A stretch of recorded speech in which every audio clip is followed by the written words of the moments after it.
Cuando ustedes tienen una vivienda, lo que nosotros vamos a hacer de ahora en más es un balance térmico. ¿Sí? Un balance térmico significa ver cuánto gana o cuáles son las ganancias que tiene la vivienda. Pueden ser, por ejemplo, lo que entra de sol por la ventana, lo que se transmite del calor desde afuera hacia adentro por una pared, en verano, por ejemplo, lo que hay de calefacción auxiliar, si prendo una hornalla y caliento el aire interior, todo eso son ganancias, ¿sí? O ganancias internas o ganancias solar directas.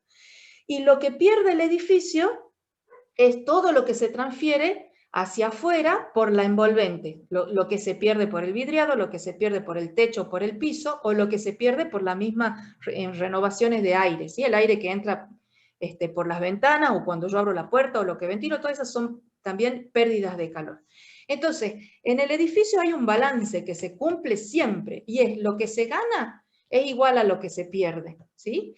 Entonces, la temperatura interior del edificio se va acomodando de forma tal que este balance siempre se mantenga. O sea, que siempre lo que se gane sea lo que se pierde, ¿sí? Si yo gano mucho calor, por ejemplo, en verano, ¿sí? Y yo tengo mucha área vidriada y entonces el edificio recibe mucho calor, para que lo que se gana sea lo que se pierde, lo que tiene que pasar según la segunda ley de la termodinámica es que la temperatura interior del edificio aumente, ¿sí? Entonces, aumenta y aumentan las pérdidas también, ¿sí? Entonces, siempre hay un balance térmico. Ese balance se puede hacer de distintas formas. Se puede hacer en estado estacionario, se puede hacer por día, se puede hacer por mes, se puede hacer por hora.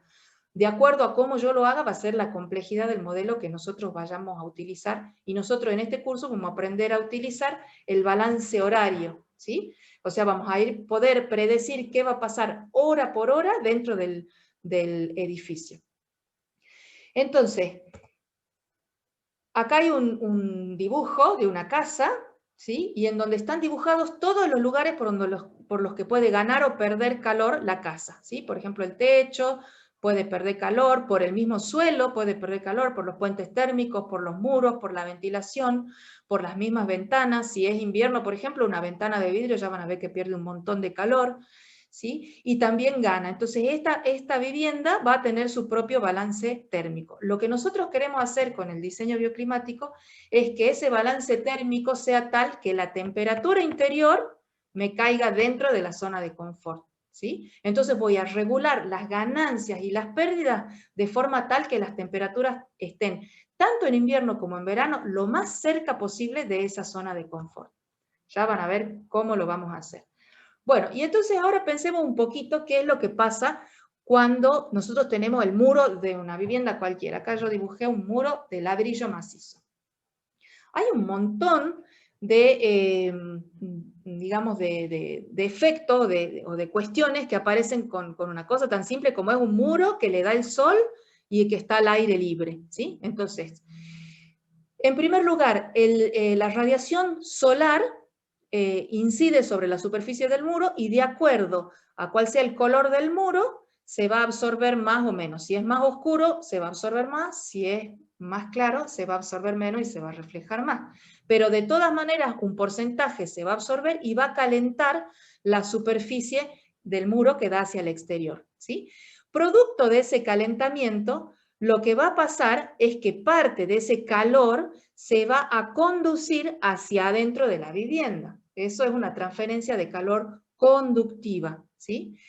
Y como este muro también va a estar más caliente que el aire exterior, porque se calentó, entonces vamos a tener ahí dos transferencias más. Una que está relacionada con lo que llamamos la convección. La convección es cuando el aire o el viento lame la superficie del muro y se lleva parte de ese calor del muro. Obviamente, si el muro está más caliente que el aire, podría ocurrir al revés, que el aire esté más caliente que el muro y entonces lo calentaría por convección, ¿sí? Pueden ser, digamos, de cualquiera de los dos sentidos. Pero la convección es lo que hace es el movimiento de aire que transfiere calor entre el muro y el aire. Y además el muro, por estar más caliente, también está emitiendo calor, que es lo que le llamamos la radiación de onda larga, ¿sí? Entonces fíjense que en el muro tenemos los tres métodos de transferencia de calor: conducción, convección y radiación, que ustedes ya los conocen, muy seguramente de haberlos estudiado, pero que ahora los vamos a ver específicamente para los elementos que están involucrados en los edificios. Entonces, veamos un poquito de repaso de transferencia. Este tema, hay un video de YouTube con estas mismas diapositivas, si a alguno le resulta complicado y lo quiere escuchar de nuevo, está subido ahí y explicado. Entonces, la conducción se maneja con lo que nosotros llamamos la ley de Fourier. ¿Qué es la ley de Fourier? Es que el calor Q transmitido a través de este material, ¿sí?, que tiene un espesor L, y cuya temperatura superficial de un lado es T1, mayor que del otro lado que es T2, ¿sí? Como la temperatura en 1 y en 2 es mayor que en 2, entonces el calor se transfiere desde el lado 1 hacia el lado 2, a través de esta área. Entonces, la ecuación que lo maneja es el calor transferido igual a menos K, algunos le llaman lambda también, que es la conductividad térmica del material, ¿sí?, multiplicado por el área, multiplicado por la diferencia de temperatura y dividido el espesor. ¿Qué significa esta ecuación? Que mientras mayor sea el K, mayor va a ser el calor conducido. Que mientras más área tenga, mayor va a ser el calor conducido. Eso está relacionado con lo que les decía hace un rato del factor de forma, ¿sí? Yo les decía, mientras menos área tengamos, menos van a ser las pérdidas, porque las pérdidas por conducción, ¿sí?, dependen del área. Si duplico el área, tengo el doble de pérdida.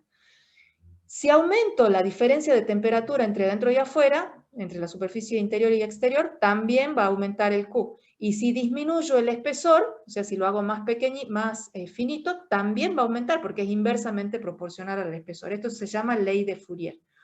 Para los que son ingenieros eléctricos ya saben que hay una relación entre todo lo que son las cuestiones térmicas y las cuestiones eléctricas, y uno puede establecer una analogía eléctrico-térmica, se llama, en donde uno, en vez de hablar, cuando habla de calor, habla de corriente, y cuando habla de diferencia de temperatura, habla de diferencia de voltaje. Para los que no me entienden, no importa, no es fundamental, pero sí es fundamental este concepto de la resistencia térmica. La resistencia térmica es una propiedad que me mide cuánto yo estoy impidiendo el paso del calor. Entonces, si la resistencia térmica es grande, o sea, si tengo mucha resistencia, significa que al calor le cuesta mucho pasar de un lado al otro. Sería el caso, por ejemplo, de que tuviera un material muy aislante. El calor no pasa a través o le cuesta mucho pasar a través del material aislante. En cambio, si tuviera un metal, ¿sí?, que tiene una conductividad térmica alta, la resistencia térmica es baja, porque en este cociente, cuando yo divido por un número grande, la resistencia térmica me queda chiquitita. Y entonces, el calor le resulta más fácil pasar de un lado al otro, ¿sí? Es bien importante este concepto de resistencia y ustedes lo van a utilizar ahora para hacer el práctico. Bueno, ahí están puestas que son las variables de las que yo estuve hablando. Entonces, en base a esta conductividad térmica K o lambda, pongo los dos porque ya van a ver que en las normas aparece con lambda y muchas veces en los manuales aparece con K minúscula. Entonces, de acuerdo a cómo sea la conductividad, nosotros dividimos los materiales en aislantes y conductores. Los aislantes son los que conducen poco y los conductores son los metales y los que conducen mucho. Fíjense la diferencia de magnitud, ¿no?, que hay entre uno y otro. Por ejemplo, los materiales que nosotros utilizamos en construcción, que son fibras de vidrio o poliestireno expandido y esas cosas, tienen una conductividad de 0,03 o 0,04, ¿sí? Mientras que los materiales muy conductores tienen 200, 300, 100, fíjese que son 5 órdenes de magnitud de diferencia entre los aislantes y los conductores. Los materiales como el ladrillo, el hormigón y esas cosas están alrededor de 0,81, 1,2, ¿sí? Eso están en una parte intermedia de esta tabla de conducción.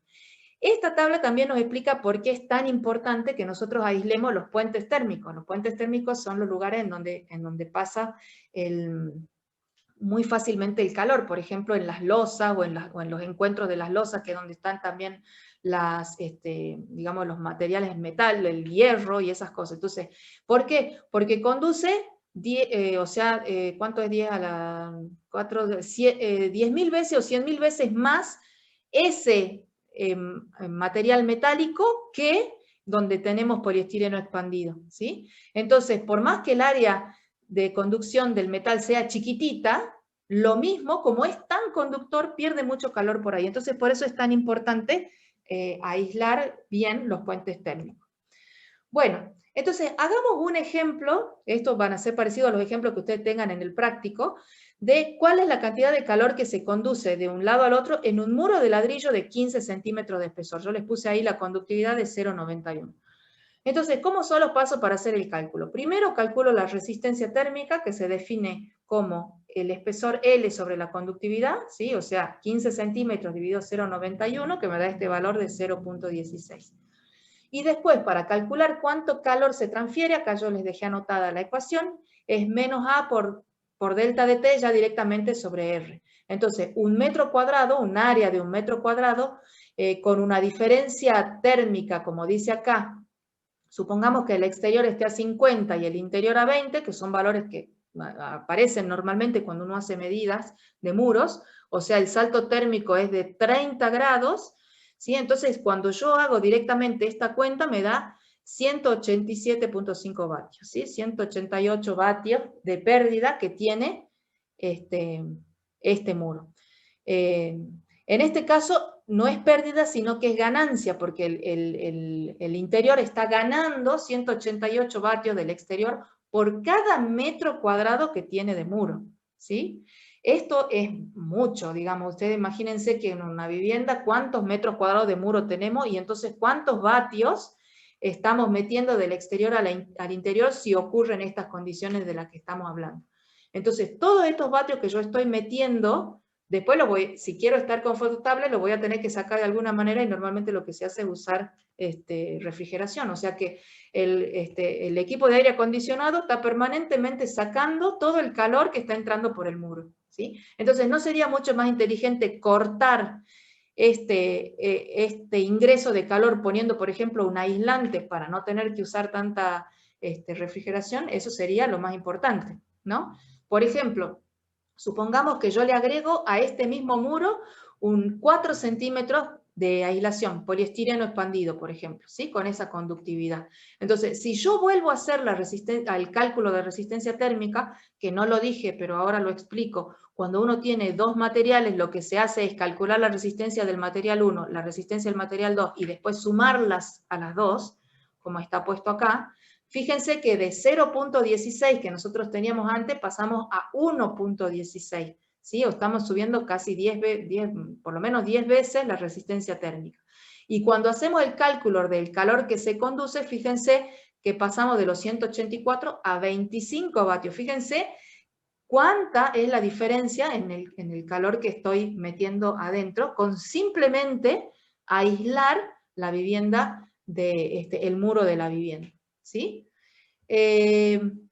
Acá hay un ejemplito de cómo se aíslan dos sistemas constructivos que se utilizan bastante. Uno es aislar por dentro, después podemos hablar cuál es la diferencia entre aislar por dentro y aislar por fuera la vivienda. Hay diferencias, ¿sí? Esta está aislada por dentro, y en la imagen de la derecha hay lo que se llama una pared compuesta, una pared sándwich, que tiene digamos, este es el lado exterior, que es lo que da, digamos, hacia afuera, con este ladrillo que es muy bonito, pero después tiene un sándwich de lana de vidrio bastante grueso, esto debe tener como 10 centímetros, y después un ladrillo cerámico hueco del otro lado, ¿sí? Entonces esta es una pared compuesta que tiene una resistencia térmica mucho más alta que si utilizara simplemente la pared de ladrillo. Nosotros en Argentina no estamos acostumbrados a construir nuestras viviendas con tanta aislación térmica, y mucho menos en muros, en paredes, pero en Europa o en Estados Unidos sí están bastante acostumbrados. Ellos usan hasta 20 o 25 centímetros de aislación en los países más fríos, en los muros, ¿sí? Y después, en la norma IRAM, yo se la subí a la Moodle. Si ustedes necesitaran hacer, o si quisieran hacer algún cálculo, por ejemplo, de qué pasaría con el ladrillo hueco, Hay toda una lista de distintos tipos de ladrillo hueco para que ustedes vean en la última columna las resistencias térmicas, ¿sí? De cuál es la resistencia térmica de los distintos espesores y tamaños de los ladrillos. Esto está hecho así porque el ladrillo hueco no es un material homogéneo, sino que tiene huecos de aire y de cerámico, y entonces es bastante más complicado determinar la resistencia térmica en un material que no es homogéneo. Entonces directamente están puestos en los manuales. Estas determinaciones se hacen en el INTI, ¿sí? En una cámara especial que se llama caja caliente, y ellos hacen todas las determinaciones cuando viene el fabricante de cerámico a hacer la determinación de la resistencia térmica. Y acá están puestos algunos valores. Y finalmente, para terminar, bueno, ¿qué pasaría si en vez de tener una pared de ladrillo miramos un vidrio simple? ¿Sí? Un vidrio simple de 4 milímetros con esta conductividad. Ustedes después hagan el cálculo y van a ver que la pérdida por metro cuadrado es de 240 vatios. 240 vatios es un montón de pérdida por el vidriado, ¿sí? Por eso es que nosotros cuando hablamos de eficiencia energética o de viviendas eficientes decimos usen doble vidriado hermético, ¿sí? No vidrio simple, sino vidrio doble, que ya vamos a ver más adelante que el vidrio doble tiene muchísimo menos pérdida que el vidriado simple.